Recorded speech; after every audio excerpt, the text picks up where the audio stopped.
Welcome to Pysanky by SoJeo. Today I'm going to show you how to prepare turkey eggs, which you can then turn into beautiful works of art or even fine jewelry. Okay, so let's get started. These are the things that you're going to need. You're going to need some turkey eggs, white vinegar, and if you'd like to make things go a little bit faster, you can use some citric acid powder, which I will explain later.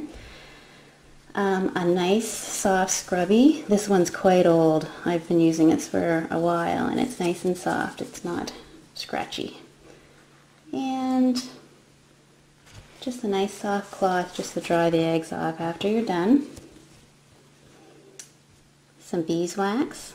This is a stick of spaghetti wax that I had made myself actually, and maybe in the future there'll be a video on how to make spaghetti wax. If you don't want to use wax, you can also purchase these little plugs, and if you go on my website on the links section, there is a link there that you can follow to purchase these little plugs. And I like to use a X-Acto knife in order to get the wax off of the egg when we're finished. So what you want to do is you're going to pick a nice egg. You're going to pick one that doesn't have great big bumps or wrinkles. And this one is a blown egg. You can see the contents has been emptied. There's the hole that I drilled into the egg in order to empty the contents out. And what you're going to need to do is fill that hole with either a piece of beeswax or the plug so that when you put it in the vinegar, it doesn't get inside the egg. And what the vinegar is going to do is it's going to etch the outer shell, and it's going to eat away at all of these little speckles that are on, the pigment speckles that are on the turkey egg. Okay, so first what you're going to do, I'll show you the beeswax method. You just pinch off a little piece of beeswax and you're going to knead it in your fingers until it softens up. Okay, and you kind of roll it into a little ball. Alright, here's your little ball. And then we're going to flatten it between my fingers. And then I'm going to place that right over the hole as evenly as I can. Okay, and then we're going to take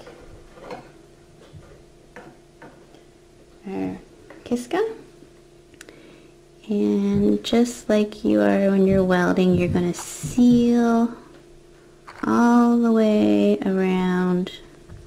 You're going to seal all the way around the wax plug. And you want to use lots of wax so that there is no leakage. And I like to go around a couple of times just to make sure.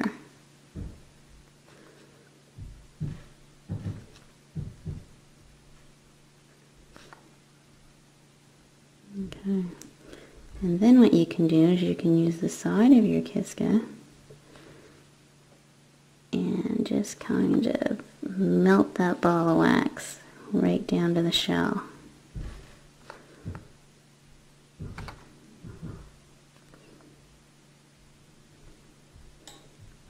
There.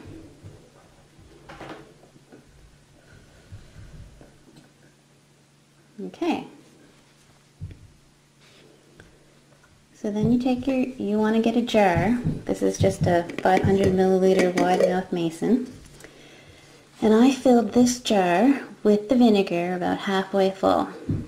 And the vinegar that you buy in the grocery store, it's usually just 5%. Sometimes you can get 7% during canning, pickling season. But usually it's just 5%. So if you want it to go a little bit faster, you can use the citric acid powder. And it's just a white crystalline powder, and I would use about 3 heaping tablespoons into about 250 milliliters of vinegar. And you stir it just about a minute and it will all completely dissolve, and you can see it's nice and clear. And you want to make sure you put the cap on tight on your citric acid, or it's going to get lumpy on you with the humidity. So the next thing we're going to do is put the egg into our jar of vinegar. And because this egg is blown out, it's going to float. So you will see it's floating. So only the bottom of it's going to get etched. So what I like to do is to weigh down the egg is just to get a little plastic bottle. This is just an empty makeup bottle. Fill it with water or vinegar and weigh down your egg. There, so you can see how it has fully submerged the egg. And look at all the bubbles coming up. That's the vinegar eating away at the calcium of the eggshell. So we're going to just leave that there for about a minute. For this one to etch in the vinegar, I'll show you how to use the plugs. So these little plugs are tapered, which is really nice. So you can either fill in a little tiny hole or even a great big hole. So you put the plug in and then you gently twist it. And that's going to seal off your egg.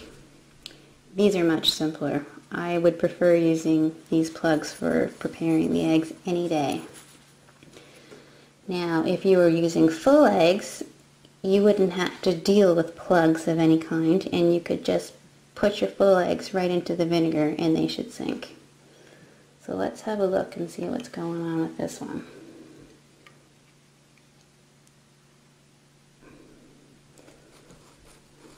You can see all the pigment spots, they're kind of becoming loose. And that top layer, the bloom of the egg, is being eaten away. So we're going to put that one in a little bit longer. And let that sit. Another minute. The time varies depending on how many spots are on your egg. Let's see, let's use our scrubby and clean off the egg. You can see the spots are coming off. They should just slide off. Some of them might be a little bit more stubborn, and that's why we scrub it. But most of the time they just kind of wipe right off.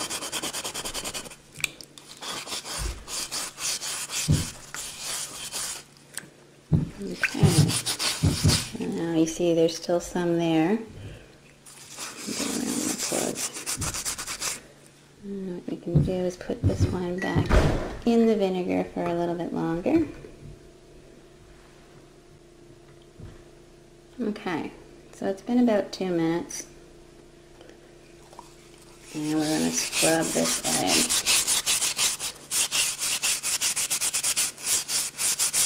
And get all those last stubborn spots off.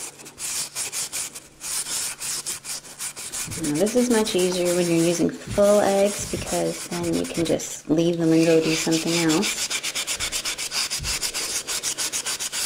And you can do a whole bunch at a time because you can sink them. Now with the blown eggs, it's a little more time consuming because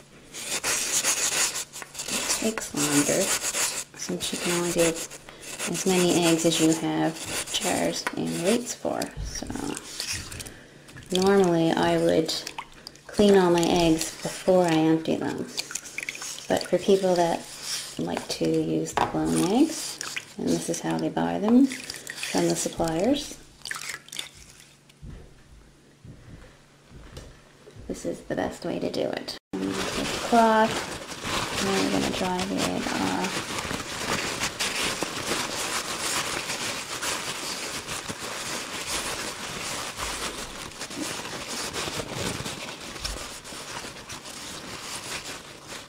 And you have a nice white clean shell to work on. And with the egg with the plug, you're just going to do the exact same thing.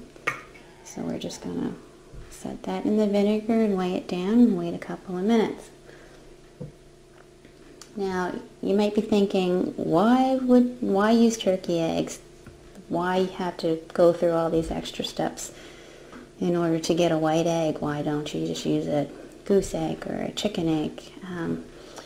There's several reasons why I like turkey eggs. First of all, I really like their teardrop shape. They're pointy at the top and wider at the bottom. And especially with these big jumbo eggs, you can see they're very fat. There's a lot of working room there for your design. They are much smoother than a goose egg, and incomparable in size, they are about the size of a small goose egg and much larger than a chicken egg. Another thing I like about them, the pores are almost invisible. So when you're dyeing your egg, you're not going to see a whole bunch of little speckles all over your egg where the dye is collected in the pores. The shells are nice and thick, they're sturdy, they take dyes exceptionally well, and they withstand a lot of abuse. So if you're doing a lot of experimentation with your designs and you're etching with the vinegar, you're switching back and forth, you're washing your eggs, you're switching back and forth between different dyes, and you're washing your eggs in between, they'll stand up to that. Even bleaching, I bleach turkey eggs all the time in order to get back to a nice white shell to use them, and they're well worth the time involved in order to prepare them properly. So let's see how this one's doing. Get our water. You can see the top of the shell is all bubbly, and that's where, see, if you just rub with my thumb, you can see the spots coming off. So let's put it in the water, give it a little scrub.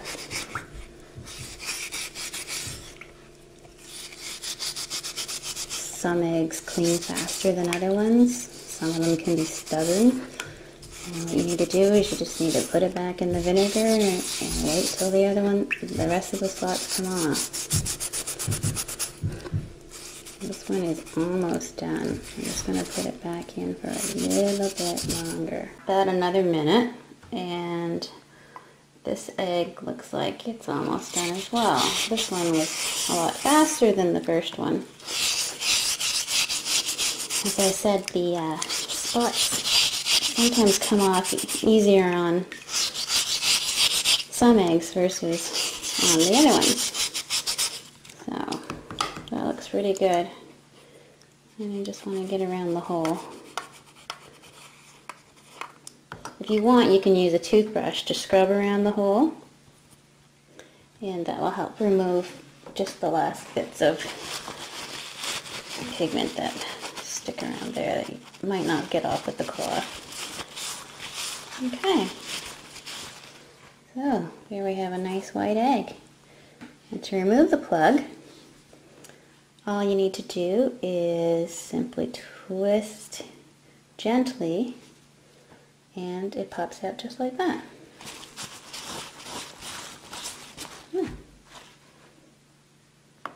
Okay. So our last step, I guess, would be to remove the wax plug from our first egg. And so we take our X-Acto knife and we just gently pry the plug off. And you can see where the wax was around the hole. There's like a little bit of pigment and wax left on there. So I'm just going to gently scrape around the hole. And we have 2 clean turkey eggs that we can use for decorating. If you're interested in the written instructions, you can go to my website, www.sojeo.com, and choose the videos page where there will be a link for the PDF version of how to prepare turkey eggs. And please stay tuned to my YouTube channel. The next video I'm going to show you how to make eggshell jewelry. See you then!